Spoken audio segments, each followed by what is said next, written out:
네, 안녕하십니까. 저는 내 몸이 궁금해서 내 마음이 궁금해서를 쓴 고려대학교 의과대학의 명예교수 나흥식입니다. 저는 의과대학을 졸업한 뒤에 청진기를 버렸습니다. 그리고 기초의학 중에 생리학이라는 걸 선택을 했어요. 우리 몸이 정상적으로 돌아가고 있는 이치를 연구하는 학문이라 할까요? 그 중에 제 주 전공은 뇌였습니다. 제가 우선 우리를 믿어도 될까요? 라는 제목으로 잠깐 말씀을 드릴 텐데 시작하겠습니다. 고려대학교에서 교수에게 설문을 돌렸습니다. 요즘 학생들의 윤리 점수는 몇 점을 주시겠어요? 그랬더니 낮았습니다. 반대로 또 이런 질문을 했습니다. 교수님들의 윤리 점수는 몇 점인가요? 그랬더니 높았습니다. 이 내용을 그대로 학생에게 똑같이 설문을 돌렸습니다. 요즘 교수님들의 윤리 점수는 몇 점을 주시겠습니까? 안타깝게도 낮았습니다. 학생들의 윤리 점수는 몇 점이라고 생각하세요? 했더니 높았습니다. 괘씸하죠. 결국은 교수와 학생 모두 서로의 결과를 이해하지 못할 것 같습니다. 세상에 그러나 이해하지 못할 일은 없는 것 같아요. 이해하지 못할 일이 있는 게 아니라 우리의 이해력이 부족한 거죠. 교수가 학생일 때 이 설문을 했다면 여러분들은 어떻게 답이 나올 거라고 생각하십니까? 요즘 교수님들의 윤리 점수는 몇 점입니까? 그러니까 교수님을 채점한 거죠. 낮았을 겁니다. 학생들의 윤리 점수는 어떨 것 같으세요? 스스로는 아마 높았을 것입니다. 교수님은 자기 학생 때의 결과도 이해하지 못하실 것 같습니다. 이해를 못하는 것에는 남뿐만 아니라 과거의 나도 포함되어 있다는 거예요. 우리의 판단을 믿어도 될까요? 옛날에는 아니고 지금은 괜찮다 라는 식으로 복잡해지는 것 같습니다. 조금 더 들어가 볼까요? 민감한 입맛을 갖고 있는 사람들이 있어요. 주위에 보면 어린아이들 나 시금치, 브로콜리, 당근 싫어요. 오이 죽어도 안 먹어요 라고 그러는 민감한 입맛을 가지고 있는, 영어로는 슈퍼 테이스터라고 그러는 아이들이 있는데, 슈퍼 테이스터라는 것은 쓴맛에 대한 민감도가 3배 이상, 심하게는 훨씬 더 높습니다만 높은 사람들이에요.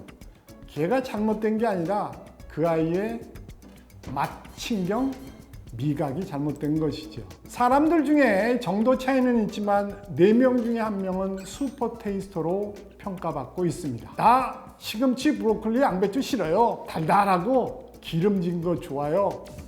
이 아이들은 백발백중 비만입니다. 슈퍼 테이스터가 상황을 복잡하게 만들고 있죠. 인간과 반려동물의 비만을 한번 볼까요? 지구상에서 비만을 걱정하는 동물은 안타깝게도 인간과 반려동물 뿐입니다. 여러분들 돼지가 비만이라고 생각하세요? 아닙니다. 절대로 더 먹지 않습니다. 필요한 만큼만 딱 먹고 그만 먹습니다. 모양새가 그러니까 비만 너 돼지같이 먹냐 라고 얘기하지만 실제로는 돼지 중에 정말 특이하게 돌연변이가 있어서 막 먹는 놈이 있으면 걔네들한테 이렇게 얘기하십시오. 야, 너 꼭 사람처럼 먹는구나. 이게 정답입니다. 어느 동물이 잠에서 깨나자마자 우유와 햄을 마음대로 먹을 수 있을까요? 어떠한 동물도 그렇지 못합니다. 야, 이거 고양이 맞나요? 야생에 있었다면 이 친구는 살아남지 못했을 거예요. 그것을 키우고 있는 사람도 비슷한 처지인 것 같지요. 육식과 초식동물 야생 필드에서 결투를 하고 있는, 경쟁을 하고 있는 상황을 한번 보시죠. 치타가 톰슨 가젤을 쫓고 있습니다.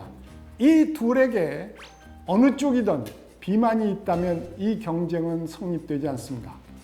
비만인 톰슨 가젤은 바로 잡혀 먹힐 것이고, 반대로 뚱뚱한 치타는 절대로 사냥에 성공 못하여, 사냥 성공률이 20%라는 뜻은 4번은 헛장사예요. 운동만 하고 먹지를 못하는 것이죠. 햄과 우유를 꺼내 먹고 있는데 5번 냉장고 열고 1번만 꺼내 먹는다면 제가 약간 점수를 드리겠습니다. 치타, 톰슨 가젤 모두 비만은 불가능합니다. 어떻게 생각하시나요? 감각을 한번 알아볼까요? 시각과 청각 장애인은 비장애인보다 위험합니다. 당연하겠죠. 여러분들 지금 아무것도 듣지 못하고 보지도 못하는 상황, 눈 감고 귀를 막고 가장 가까운 지하철역에 가서 지하철을 타보십시오. 난감하지요. 지금 있는 곳에 문도 제대로 나가지 못할 거예요. 실제로 우리는 나이가 들면 시각이나 청각이 둔해집니다. 따라서 위험할 가능성이 높지요. 예전에 할머니가 해주시는 음식 대체로 짜지 않았나요? 야, 맛은 좋았는데요. 짠 것 같아요. 저도 마찬가지입니다. 외할머니가 해주셨던 배추국 환상이었는데 맛은 짰습니다. 뭐 손자 손녀가 짜다고 느끼면 그 국을 찌개 삼아 먹으면 뭐 그런 대로 오케이 아닐까요? 그러나 정작 할머니는 시각이나 청각이 둔해지듯 미각이 둔해졌던 것이에요. 잘 아시다시피 나이가 들면 혈압 때문에 싱겁게 드셔야 합니다. 여러분은 혀가 정상이니까 잘 운영되고 있지만 할머니의 미각, 혀는 고장나서 실제로는 혈압을 방어하지 못하고 있는 것이지요. 슬픈 얘기지만 우리는 우리의 감각을 믿어도 될까요? 정말 걱정이 태산입니다.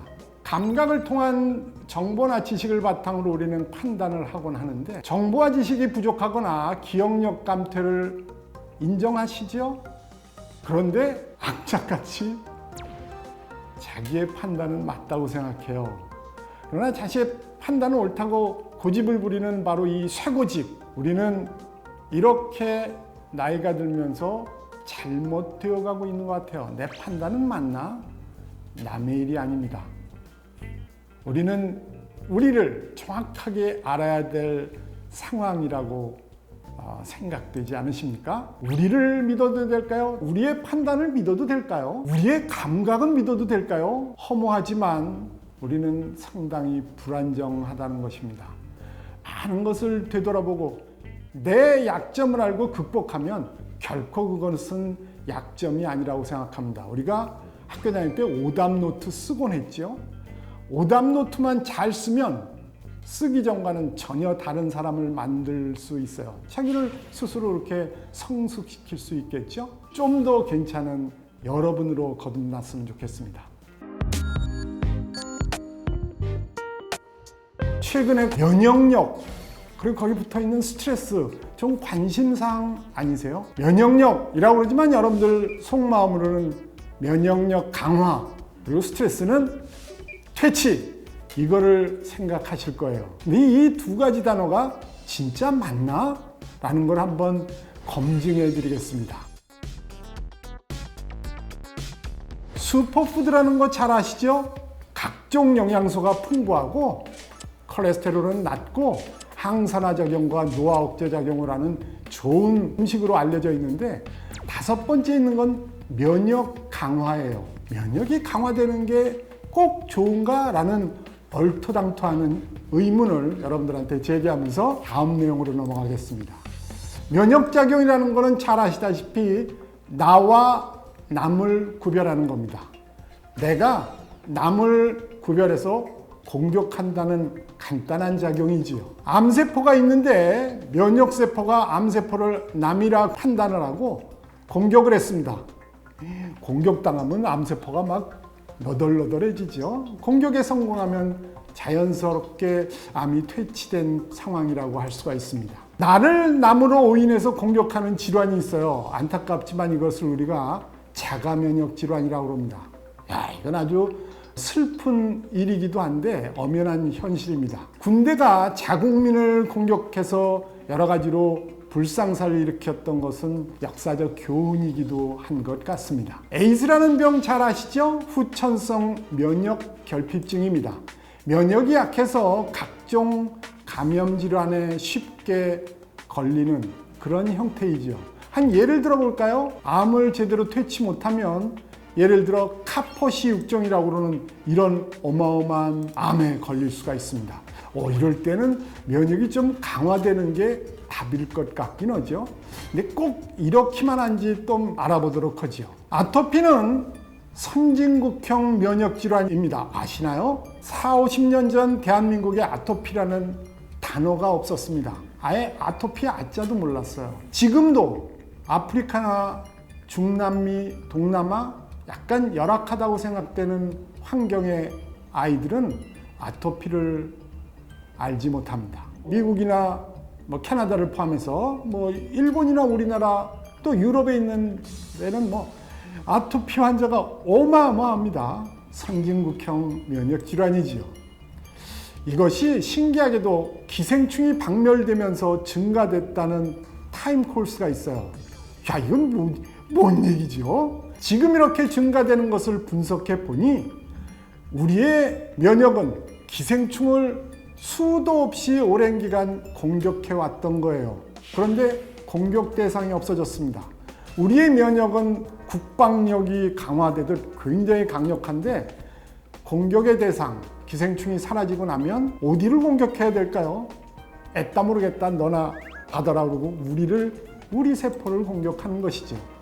공격 대상을 잃은 면역계가 자기 세포를 공격하는 것이 지금 말씀드리고 있는 자가 면역 질환의 형태입니다. 야, 이러다 보니까 이런 생각까지 의사 선생님이 하시게 됐어요. 한번 보시죠. 기생충 알이나 기생충 항원을 아이에게 캡슐에다 넣어서 먹입니다. 아토피가 치료됩니다. 하시겠습니까? 아토피와 기생충 둘 중에 하나는 골라야 돼요. 이 어마어마한 불행에 빠진 셈인데, 그러나 현실입니다. 아토피를 면역 억제제인 스테로이드로 치료하는 이유, 여러분들이 비전문가라도 금방 아시겠죠? 아토피는 면역 활성화된 상태예요. 억제시켜야 낫는 질환이죠. 하나 더 볼까요? 여러분들이 사이토카인 폭풍이라는 단어도 익숙하실 거예요. 면역 기능 단백질입니다. 이 사이토카인이라는 거를 폭풍으로 일으킬 정도의 양으로 만드는 친구들은 젊은 분들이에요. 아주 면역이 활발하게 활성화되는 뭐 이런 분들이지요. 건강한 분들이 더 위험하다, 이런 말도 안 되는, 그냥 듣기에는 성립이 안 되는, 그러나 엄연한 현실인 형태로 나타나고 있지요. 과잉의 사이토카인이 자기 세포를 공격했습니다. 아까 아토피 비슷하지 않나요? 사이토카인 폭풍을 면역 억제제로 치료하고 있다. 면역이 강화되었다는 반증입니다. 자, 이제 이거 동의하시겠습니까? 면역 강화, 막무가내로 강화만 시키면 유리하다는 거에 약간 고개가 갸우뚱하시지 않나요? 저는 면역 강화보다는 면역 정상화를 제안하겠습니다. 여러분들이 받아주셨으면 좋겠습니다. 면역 말고 스트레스도 한번 보실래요? 스트레스로 심장이 빨리 뛰고 혈압이 상승한다는 것 잘 아실 거예요. 열 받으면 이해합니다. 이것이 스트레스예요. 부신에서 분비되는 스트레스 호르몬의 작용이기도 합니다. 이렇게 생겼어요. 콩팥 위에 꼭 꽃갈처럼 모자를 딱 씌워놓고 거기서 스트레스 호르몬이 분비되고 그놈이 심장을 빨리 뛰고 여러분들이 화날 때 모든 생리현상을 유발시킵니다. 반대로 얘기해보면 스트레스에 문제가 있는 게 아니라 스트레스를 대하는 우리의 부신 스트레스 호르몬이 문제인 것 같아요. 추론이 조금 과했나요? 하나 더 보시죠. 여러분들 제가 스트레스 퇴치시켜 드릴 수 있어요. 의사로서는 절대로 해서는 안 되는 행동이지만 해드리겠습니다. 부신을 제거하면 돼요. 아무리 스트레스 받아도 열받지 않습니다. 심장도 안 뛰어요. 아주 뭐 거의 도인처럼 살 수 있어요. 단 조건이 있습니다. 돌아가셔야 됩니다. 생존이 불가능해요. 스트레스라는 건 없애는 게 능사가 아니라는 거를 약간 느끼셨죠? 또 계속 가보겠습니다. 동맥경화라는 질환이 있어요. 동맥경화는 동맥에 지방이 껴가지고 좁아져가지고 심장이 피 내보내려면 왜 이렇게 좁아 터졌어? 지속적인 스트레스를 바로 동맥경화는 심장에게 주는 거예요. 단 1초도 쉬지 않죠? 여러분들 주무실 때도 동맥경화 환자는 끊임없이 심장에 지속적인 스트레스를 줍니다. 죽을 맛이죠. 운동을 할 때는 어떤가요? 여러분들이 뭐 30분 뛰었다 그러면 아마 한두 시간 쉬시고 이렇게 뛰고 쉬고를 반복하는, 스트레스를 주더라도 간헐적인 이런 형태로 우리가 스트레스를 줍니다. 이거는 동맥경화하고는 차원이 다른 것 같아요. 심장이 동맥경화에 노출되면 심장병으로 가지만 운동과 휴식을 겸비하여 간헐적 스트레스를 주면 스포츠 하트를 만들 수 있습니다. 이게 극과 극입니다. 이 스트레스가 나쁜 게 아니라 패턴이 문제인 것 같죠? 운동과 노동도 한번 보시죠. 여러분들 운동과 노동 모두 근력을 높이고 심장에 스트레스를 줍니다. 잘 아시죠? 운동도 노동도 똑같아요. 단 운동은 균형 잡힌 자세와 적절한 휴식을 동반하지요. 아주 계획된 형태로 근육에게, 몸 전체에게 스트레스를 준다고 생각하셔도 옳은 판단입니다. 그러나 노동은 그렇지 않죠? 내가 원할 때 원하는 자세로 할 수 있나요? 절대로 그렇게 못해요. 그리고 정말 안 좋은 방향으로 축적되는 형태로 갈 수가 있죠. 운동과 노동은 같아 보여도 패턴에 따라 그 양이나 질에 따라 전혀 다른 방향으로 발전해 가게 됩니다. 제가 지금 면역력 강화 스트레스 퇴치를 처음 제목으로 끌어냈는데 전 이 두 단어를 다른 것으로 바꾸고 싶습니다. 여러분도 동의해 주셨으면 좋겠어요. 면역은 강화시키는 게 아니라 약화도 강화도 아닌 정상화시키는 게 답입니다. 높은 사람은 낮게, 낮은 사람은 높게 만드는 게 답이지요. 스트레스 없애면 자칫 잘못하면 죄송합니다. 돌아가실지 몰라요.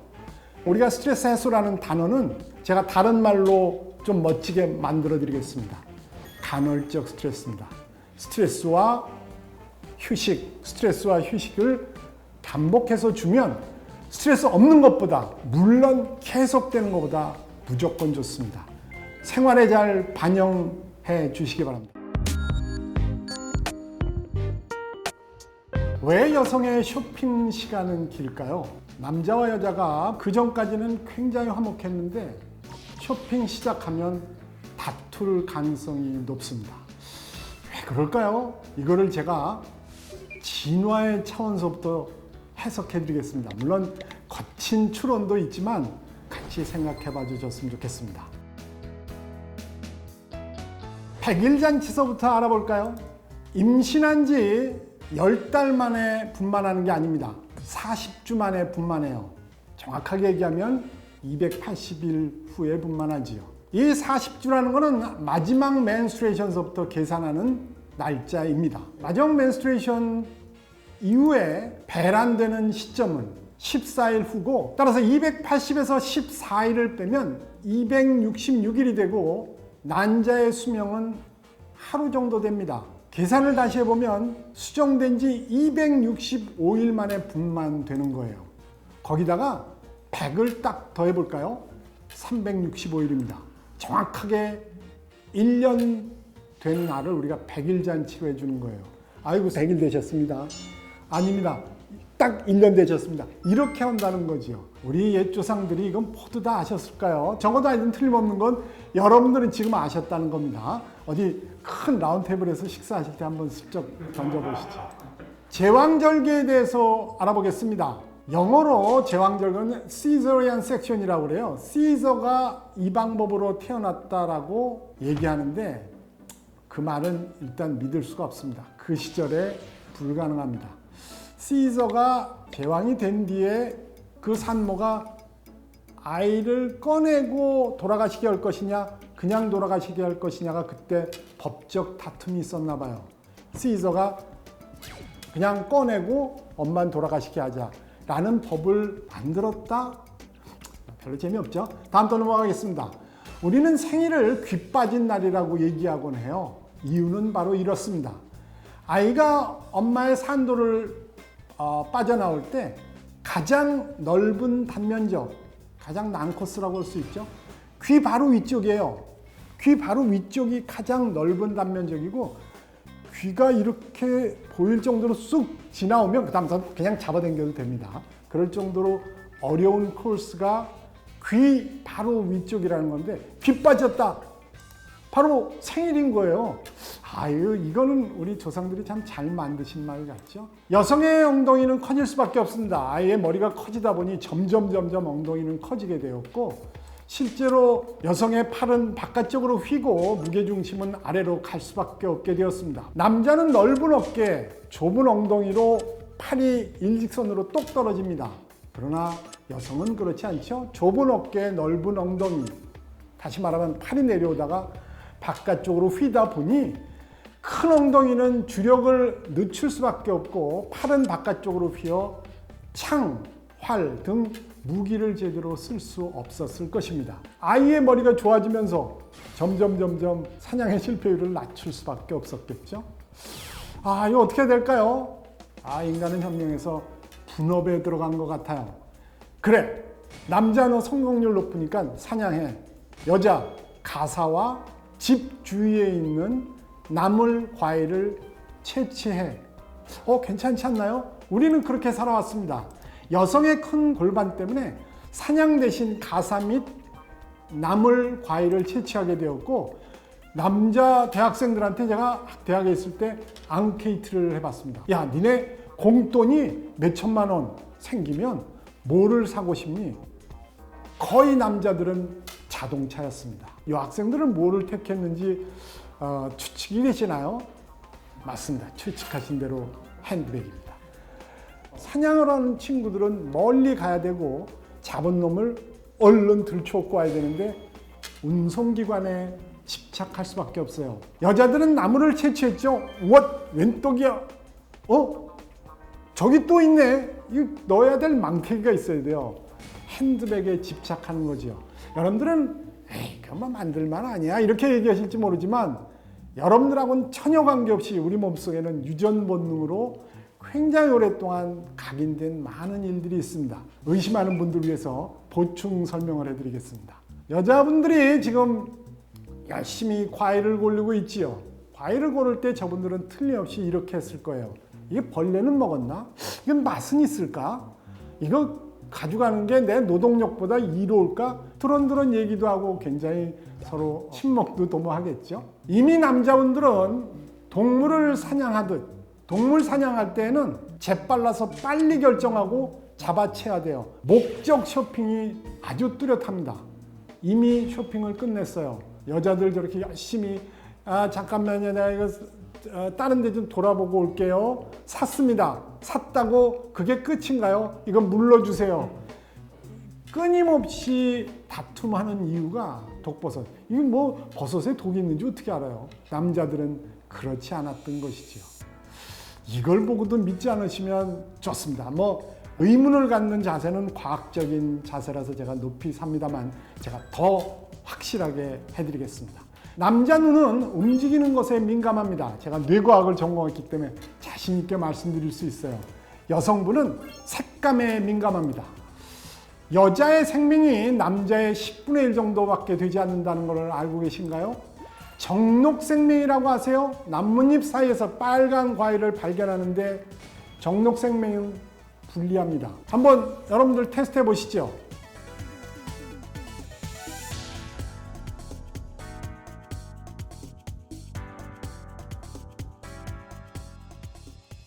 이런 분은 이렇게 나뭇잎 사이에 있는 빨간 과일을 안타깝게도 익은지를 모르고 놓치게 되겠죠. 이 정록생명의 수가 여성에 적다는 것은 우와, 우리한테는 굉장히 유리한 상황인 것 같습니다. 이랬는데도 의심하시면 하나 더 강력한 걸 보여드리겠습니다. 여자에게 수포 색각이 많습니다. 일반인보다 훨씬 색에 대해서 민감하게 느끼는 분이 많아요. 이것은 똑같이 과일을 나누어 먹고 있는 조류에서도 나타납니다. 오랜 기간 우리는 이렇게 살아왔지만 이제는 과일과 채소, 버섯 등등이 혼재되어 있지 않고 다른 칸에 바구니에 딱딱 들어가 있어요. 생명이라도 전혀 관계없습니다. 먹거리를 구매해서 먹으니까 점점 남녀의 시각 차이는 희미해져 가고 있는 것 같지 않나요? 상당히 오랜 시간이 지나게 되면 별로 의미 없는 추론이 될 거라고 생각합니다. 여러분들은 그러나 지금은 알고 계시는 게 맞겠죠? 왜 여성의 쇼핑 시간은 길까? 여러 가지로 알아보셨는데 이 내용을 아시면 앞으로는 남자분, 여자분이 쇼핑하면서 왜 이렇게 빨리 생각 없이 샀냐고 남편을 질타하던가, 아니면 도대체 언제까지 이 백화점에 있을 거니? 이거는 다툼은 좀 없어지지 않을까요? 과학을 이렇게 여러분들 생활에 접목시키셨으면 좋겠습니다. 우매한 군중이라는 단어를 설명드리려 하는데 죄송하지만 여러분이나 저나 우매한 군중에서 빠져나올 수 없을 것 같아요. 이렇게 얘기하고 나면 나중에 뭐 해결책은 좀 알려주겠죠. 기대하시기 바랍니다.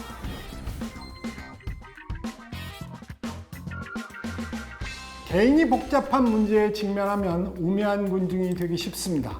스스로 문제를 풀기보다 정해진 틀에 순응하는 것이 편하기 때문이에요. 여러분들 지금 어려운 문제 어떻게 해결하고 계신가요? 제가 하나 예를 들어 드릴까요? 시기에 맞는지는 모르겠지만 러시아가 우크라이나를 지금 공격했습니다. 그리고 전 세계의 많은 나라들이 양분되어 이쪽 저쪽을 돕고 지구 전체가 들썩들썩한 대로 골치 아파 죽겠습니다. 여러분들 이 내용을 정확하게 판단하고 해결책을 제시할 수 있으신가요? 미국 대통령도 잘 모르실 것 같아요. 그런데 여러분들이 그런 질문을 받으면 이렇게 여러분들은 그 질문에서 해방된다고 할까요? 몰라 질문을 받으면 몰라 외치고 나면 너무 마음이 편안해져요. 골머리 아픈 곳에서 탈출한 듯한 느낌을 받게 되죠. 여러분들은 나치 학살이나 일본군 잔혹행위 그때 독일이나 일본의 시민들보다 똑똑하다고 생각하세요? 반대로 그분들이 우리보다 머리가 나빠서 그렇게 됐을까요? 그렇지 않습니다. 그냥 우매한 군중에 들어갔던 거예요. 집단 따돌림을 하고 있는 완전히 주인공이 아니더라도 뒤에서 아니 나는 뭐 당하지 않으면 돼 그러고 그렇게 쭈그리고 있는 그 일원이었다면 여러분을 우매한 군중의 한 명이라고 말씀드리겠습니다. 저도 사실은 용감하지 못해서 자주 그러곤 해요. 여러분들이 우매한 군중이라는 것의 증거를 몇 가지 해드릴까요? 카세인 나트륨이라는 물질이 있었습니다. 이게 진짜 저는 지금 이 단어만 봐도 아주 그냥 굉장히 화가 나는데요. 우리나라의 큰 커피회사 둘이 다툼을 하면서 2등이 1등을 죽어도 쫓아가지 못했나 봐요. 그러니까 1등 저 커피에 카세인 나트륨 있다. 화학적 식품이 들어가 있는 화학적 물질이 들어가지고 선전이 나간 뒤 1등과 2등의 순위가 바뀌었답니다.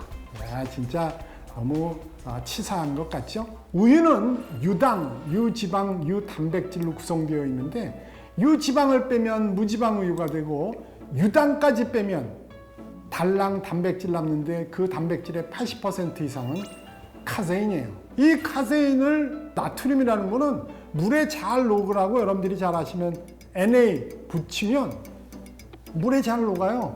물에 잘 녹이려고 그냥 붙인 건데 저게 단어를 이래가지고 우리를 속인 거죠. 저거 화학적 물질인데 안 돼. 이렇게 분위기를 만들다 보니까 우리가 얼떨결에 그 선전 보면서 우매한 군중의 한 명이 되어버렸습니다.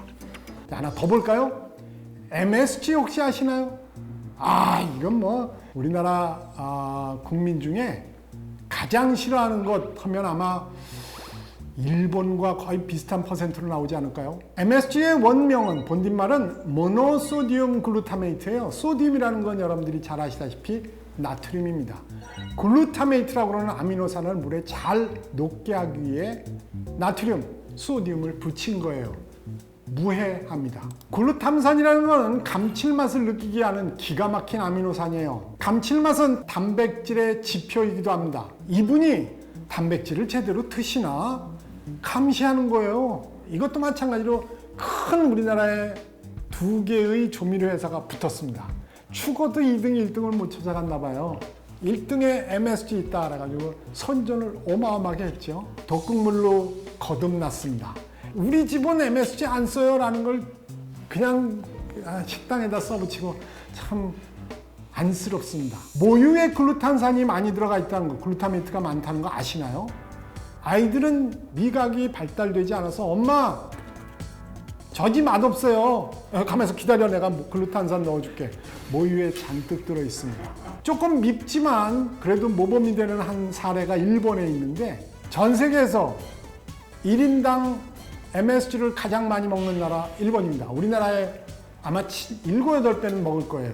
잊지 마십시오. 전 세계에서 가장 오래 사는 최장수국 일본입니다. 실제로 MSG는 입맛이 떨어진 치매 환자들의 치료제로 쓰고 있다는 것도 곁들여 설명드립니다. 여러분들의 A형 남자, B형 여자로 다투나요? 친구들끼리도 야, 넌 B형이지? 너 B형이어야 되는데 뭐 실제로 그렇게 시도하는 사람은 3명 중에 1명은 맞을 거예요. 왜냐하면 A, B, O가 3대 3대 3대 AB형 1로 되어 있기 때문에 그렇습니다. 혹시 알고 계셨나요? 과테말라라는 나라 아시나요? 남미의 과테말라에 가면 O형이 95%입니다. 과테말라에 가서 O형 남자 아니세요? B형 여자 아니세요? 뺨 맞죠? 야, 니네 나라 가서 알아봐. 그럴 거예요. 노미 마사이코라는 박사기도 없는 분이 혈액형 인간학이라는 책을 이렇게 썼는데 이 책을 우리나라에서 번역했고 일본보다도 우리나라가 좀 더 관심 있는 상태에서 여러분들은 우매한군중이 되었습니다. 하나 더 알려드릴까요? 여러분들 알고 있는 혈액형 뭐 있나요? ABO, RH. RH까지만 알아도 굉장히 똑똑한 거죠. 죄송합니다. 인간이 밝혀낸 혈액형은 43가지입니다. 이걸 모두 조합을 해서 하려면 우리나라 5천만 명 다 나눌 수 있지 않을까요? 미세먼지 때문에 난리 법석이었죠. 대한민국 큰일 날 것처럼 난리 법석이었습니다. 뭐 우리 곧 죽을 것처럼 엄청나게 중계방송하곤 했지요. 실제 상황 보실래요? 우리는 그 매스컴에 얼마나 속고 살았는지. 위에 있는 건 미세먼지고 아래 있는 건 초미세먼지예요. 2018년에서 2001년까지의 그래프를 보시면 끝도 없이 계속 낮아지고 있습니다. 2001년에는 어마무시했어요. 지금의 거의 2배였습니다. 계속 정책적으로 개선시켜 지금 이 위치에 왔는데 실제로는 2001년보다 훨씬 걱정을 많이 하며 역으로 얘기하면 가장 안전하면서 걱정은 최고로 1980년도 초미세먼지가 현재 4배 이상이에요. 어떻게 생각하시나요? 지금은 1980년도에 4분의 1밖에 되지 않는다는 겁니다. 우매한군중 속에 들어가는 것 같습니다. 기생충 개량에 의한 집단 동조화를 한번 볼까요? 물고기에 기생충이 감염되어 있는 친구는 이 기생충은 어떻게든지 새의 위장에 들어가서 알을 낳는 게 자기의 목적이에요. 그러니까 물고기를 종용합니다. 야, 위로 올라가, 새한테 잡혀먹히게. 그래서 이제 잡아먹히는 데까지는 좋아요. 그런데 아래쪽에 있는 기생충 감염되지 않은 멀쩡한 놈도 저놈 올라가는 거 보니까 저 구조물 괜찮은가 보다 따라 올라갑니다. 이게 바로 우매한군중에 들어가는 아주 간단한 바보 같은 상황인 거죠. 죄송합니다. 바보라는 단어를 사용해서 그런데 저도 여러분도 이렇게 사라지고 있어요. 우매한군중에 대해서 오늘 말씀드렸습니다. 제발 우매한군중에서 탈출하여 집단지성으로 거듭나시기 부탁드립니다. 감사합니다.